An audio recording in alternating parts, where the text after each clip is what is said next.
Bonjour, je m'appelle Aïgueram. Je voudrais donner des informations à propos du rôle de la langue française dans la faculté des relations internationales. Le français est une langue de diplomatie, des organisations internationales et de l'ONU. En ce moment, il est utilisé et parlé dans 50 pays du monde officiellement. Il est important pour les étudiants de représenter les intérêts du Kazakhstan au sein des organisations internationales.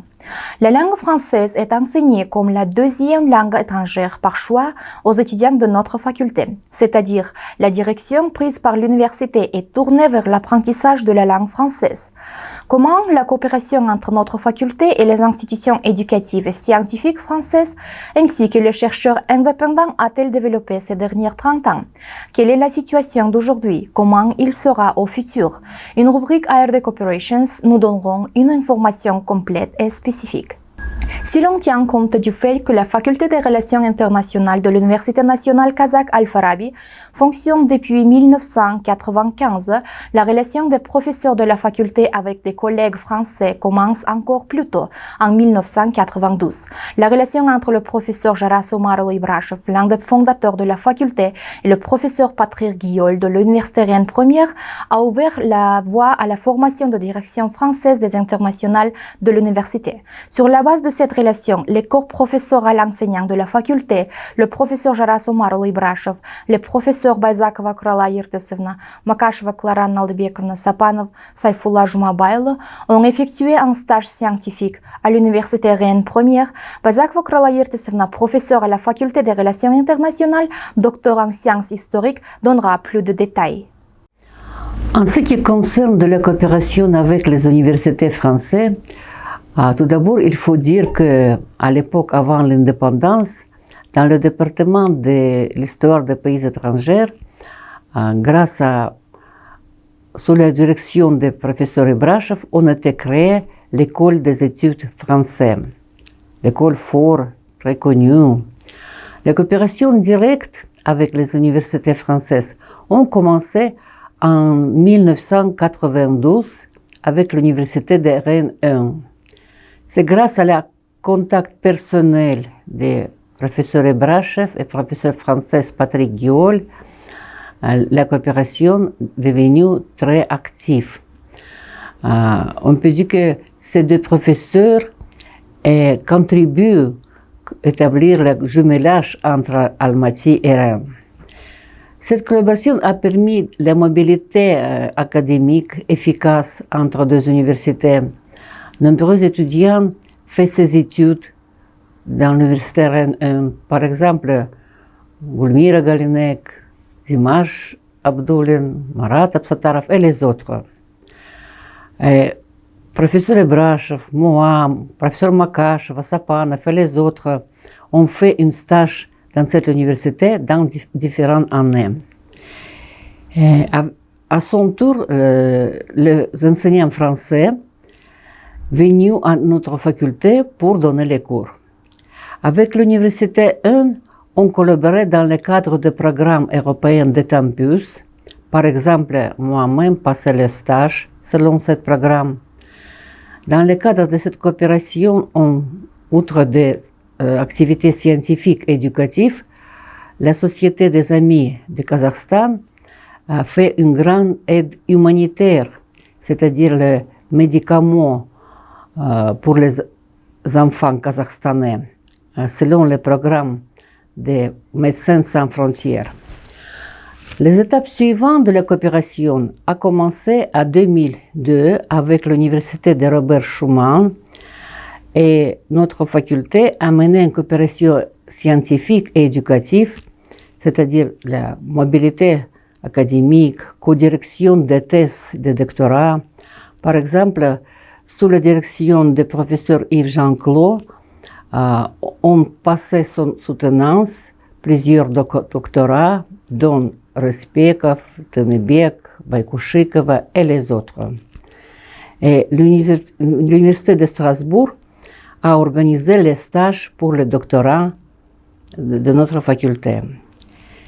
Et lui-même, professeur Jean Clos, plusieurs fois donnait les cours à doctorat des étudiants de doctorat et master à notre faculté. Dans le cadre de ces coopérations, on organise plusieurs forums scientifiques en Almaty, à Strasbourg. On publiait le monographie collective consacrée à la lutte contre le terrorisme. Puis, grâce au contact personnel des professeurs Makachev et moi, avec professeur Pierre Chabal, en 2006, la faculté a commencé la coopération avec l'Université de Normandie au Havre. Cette collaboration s'est poursuivie et se développe, et y compris, comme toujours, la mobilité académique de l'enseignant de doctorat, la recherche scientifique, la conférence scientifique et publication de monographies collectives. Un certain nombre de forums scientifiques ont lieu à Paris, au Havre, à Almaty, Bishkek, Ulaanbaatar, y compris des congrès scientifiques, Europe-Asie, c'était 6 congrès, et puis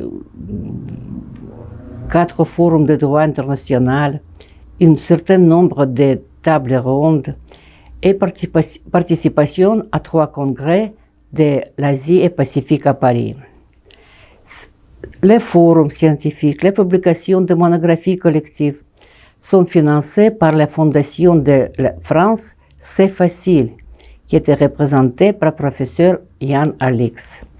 Et nous espérons que cette coopération était développée très activement. Actuellement, notre faculté travaille avec l'Université de Rennes première, l'Université de Strasbourg, l'Université du Havre, l'Université de Poitiers, l'Institut d'études politiques de Paris, l'Institut des sciences de Bordeaux, l'Université de Reims en Champagne-Ardenne et dans divers projets. Nous verrons avec plus de détails dans l'entretien de la directrice de l'Institut Sorbonne Kazakhstan, Madame Christine Bouteille. Alors, les relations entre les universités françaises et kazakhstanaises sont très diversifiées et elles sont de plus en plus fortes et présentes en ce moment. On connaît un vrai développement des relations entre les universités françaises et kazakhstanaises. Je vais parler de ce que je connais le mieux. On a au Kazakhstan 2 plateformes de formation franco-kazakhstanaises sur lesquelles je travaille directement. Il s'agit de l'Institut Sorbonne Kazakhstan, qui offre des doubles diplômes en droit international, en économie, en relations internationales, et du Centre Géoénergie, qui est situé dans cette université, l'Université El Farabi, où nous offrons des parcours de double diplôme au niveau master, en mathématiques, en énergie et dans les matières liées au gaz et au pétrole. Oui, c'est très intéressant. Moi aussi, je coopère, j'ai la relation avec l'Université de Poitiers, avec l'Université de Perpignan depuis 5 années. Nous avons les relations avec les universités françaises et suisses aussi, francophones. Oui. En plus, j'ai des projets avec l'AIF, Agence universitaire de la francophonie, qui nous offre le lecteur de FLE pour une année. C'est très bien pour pratiquer le français avec nos étudiants. Exactement, en fait. Ce qui est intéressant de noter, c'est qu'on a des partenaires historiques aujourd'hui au Kazakhstan. On va trouver évidemment l'Université de Poitiers, qui est très présente dans toute l'Asie centrale. On va trouver également l'INALCO, présente depuis longtemps. L'Université de Lorraine, qui a fondé le Centre Géoénergie en 2008, qui est un acteur essentiel. Et on a de nouveaux acteurs qui arrivent. On pense aux instituts d'études politiques, Sciences Po Bordeaux, qui a envoyé ici 11 étudiants à l'Université El Farabi au semestre dernier. Sciences Po Paris, prestigieux institut parisien, qui enverra 10 à 20 étudiants l'année prochaine. Donc on a de nouveaux acteurs qui arrivent, qui s'intéressent au Kazakhstan, qui s'intéressent à la ville d'Almaty, parce que c'est une ville étudiante qui peut accueillir facilement, internationale, ouverte. Et donc on voit un réel développement des partenariats qui se structurent autour des grandes universités kazakhstanaises. Et en plus, le programme Abay-Verne qui offre... Le programme Abay-Verne, il y a tout un ensemble de dispositifs financiers en fait qui favorisent la coopération entre les universités françaises et kazakhstanaises. Vous l'avez mentionné, l'Agence universitaire de la francophonie finance des actions ciblées sur le renforcement de la francophonie, le développement de la langue française. Nous avons les programmes de l'ambassade de France. Il y a le programme à Bayverne, mais également le programme MOBGA, qui permet aux étudiants de partir en France sur leur année de Master 1 ou de Master 2. Et nous avons également les programmes Erasmus. Erasmus, ce sont des bourses européennes, mais pas seulement. Ce sont aussi des bourses pour les étudiants hors Europe. Grâce au programme de mobilité internationale de crédit, nous pouvons accueillir des étudiants, envoyer des étudiants en France, mais nous pouvons aussi accueillir et envoyer des professeurs et des staffs, des personnels. Donc c'est vraiment quelque chose de précieux. C'est un outil de mobilité très très intéressant. Ce sont des projets de 3 ans et c'est quelque chose qui nous permet de nous développer. Oui, c'est très bien. Nous avons le projet avec l'Université de Poitiers. Au mois de février, nous envisageons cette visite Staff Week pour les personnels administratifs, c'est très bien. Et au futur, nous planifions d'accueillir les étudiants français et françaises et envoyer nos étudiants kazakhs pour faire leurs études pendant un semestre. C'est quelque chose qui est à noter là. La mobilité des étudiants français vers le Kazakhstan augmente très fortement et très rapidement. Et c'est quelque chose de nouveau. Quand je suis arrivée au Kazakhstan il y a 3 ans, très peu d'étudiants français venaient. Aujourd'hui, ils viennent pour apprendre le russe, mais pas seulement. Ils viennent pour être présents dans la région, pour la découvrir, pour découvrir aussi le Kazakhstan. Et c'est un phénomène intéressant à observer parce que ça va bénéficier aussi aux étudiants kazakhstanais. Ce mélange sur place. Oui, reconnaître la culture de l'Asie centrale, c'est très intéressant pour eux. En plus, c'est l'immersion totale à la culture russe aussi, mais vivre dans une ambiance multiculturelle, plurilingue, c'est aussi intéressant. J'ai déjà accepté un étudiant de master de l'Université de Poitiers, Raphaël Faison. Il a beaucoup aimé, il a fait un semestre ici dans la spécialité de traduction internationale. Cette fois, j'ai accepté encore une étudiante master, vous la verrez, Elisabeth Durier. Elle est arrivée pour un semestre ici. Je m'appelle Elisabeth Durier, j'ai 22 ans. Je suis dans ma première année en master de langue étrangère appliquée de l'Université de Poitiers. Ça fait 2 semaines que je suis au Kazakhstan maintenant. Donc je suis arrivée au Kazakhstan il y a 2 semaines avec le programme de mobilité académique de l'Université de Poitiers pendant un semestre. Donc je connais Al-Farabi, l'Université nationale du Kazakhstan, car Madame Nisha Baydjini, ma professeure référente à l'Université de Poitiers, m'en a parlé dû à sa coopération avec Madame Almash Sedikonova. Donc je voulais approfondir mon russe et j'ai trouvé ça intéressant d'aller au Kazakhstan, un pays très grand et très joli. Donc je m'attends à développer mon russe, à atteindre le niveau B2 si possible. J'ai beaucoup d'attentes quant à l'apprentissage des langues. J'ai remarqué que les élèves, les étudiants au Kazakhstan sont très bons en langue et je voudrais beaucoup pratiquer le russe et de plus approfondir mes connaissances en culture, car le Kazakhstan est un pays culturellement très très différent de la France. Et donc dans mon master, c'est un master donc langue étrangère appliquée, multilinguisme, traduction appliquée et culturelle, économie culturelle. Donc l'aspect culturel aussi est très intéressant pour moi. Les principaux axes de communication avec les instituts et établissements d'enseignement supérieur français. Personnel enseignant professoral bilatéral et de programmes de mobilité académique des étudiants. Personnel enseignant professeur bilatéral et formation scientifique pédagogique des étudiants. Projets de recherche internationaux conjoints. Publication de travaux de recherche scientifique communs. Le dirigeant scientifique des doctorants de la faculté. Quant aux principaux résultats, Plus de 20 de professeurs et une trentaine d'étudiants de notre faculté étudient dans les établissements et instituts d'enseignement supérieur français dans le cadre du programme d'échange des enseignants et programme de mobilité académique des étudiants à l'Université de Rennes Première, l'Université de Strasbourg, l'Université du Havre, l'Université de Poitiers, Institut des sciences politiques de Paris, Institut des sciences de Bordeaux, l'Université de Reims en Champagne-Ardenne. Pendant que nous avons reçu plus de 10 professeurs-chercheurs, plus de 20 étudiants du côté français à notre faculté, dans un cadre du programme d'échange.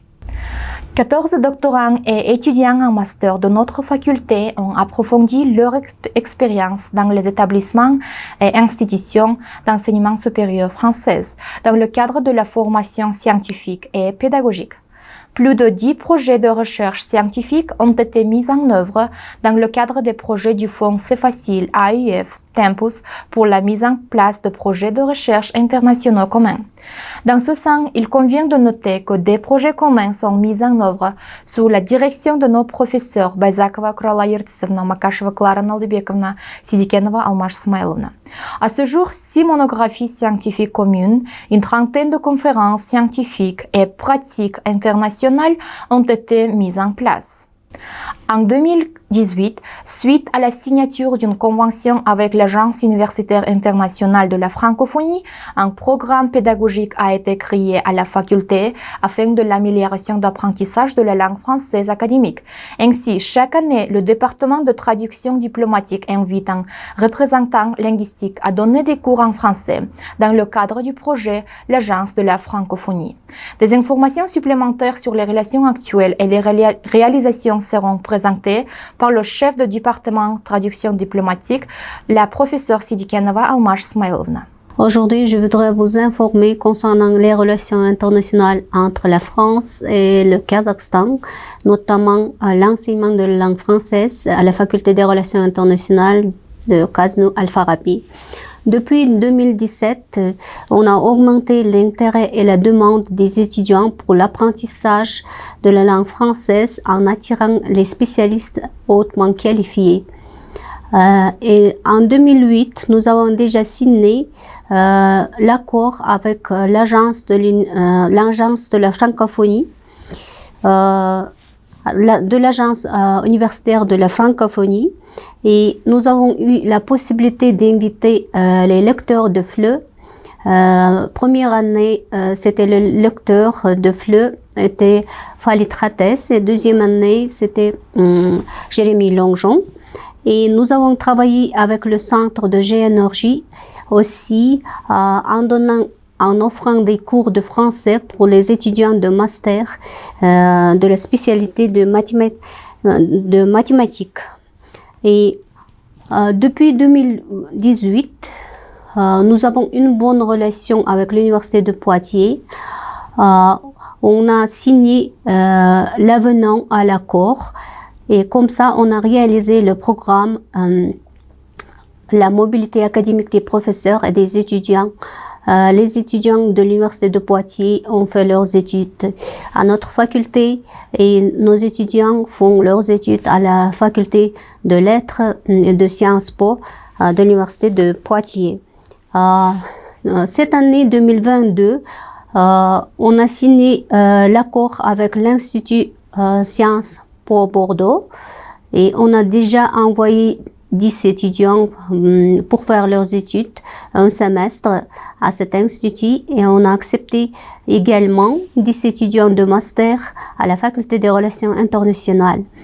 En 2023, cette fois, nous avons accepté une étudiante de l'Université de Poitiers, Elisabeth Durier, qui fait ses études dans la spécialité de traduction dans le domaine des relations internationales et du droit international. On a déjà organisé beaucoup de conférences et des tables rondes avec les partenaires.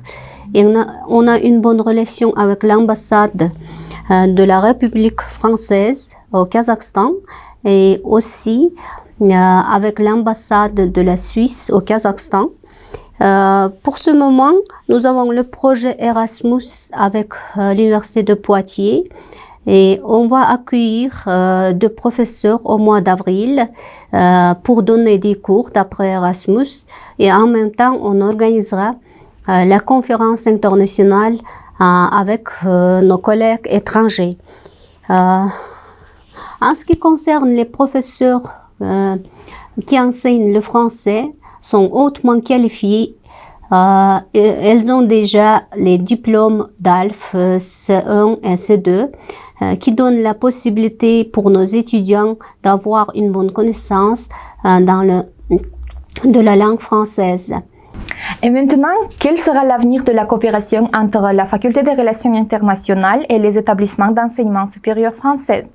Actuellement, la faculté établit la coopération avec la nouvelle Université Paris-Saclay, le lycée normal de Lyon, sur une coopération mutuelle dans le domaine de l'éducation et des sciences.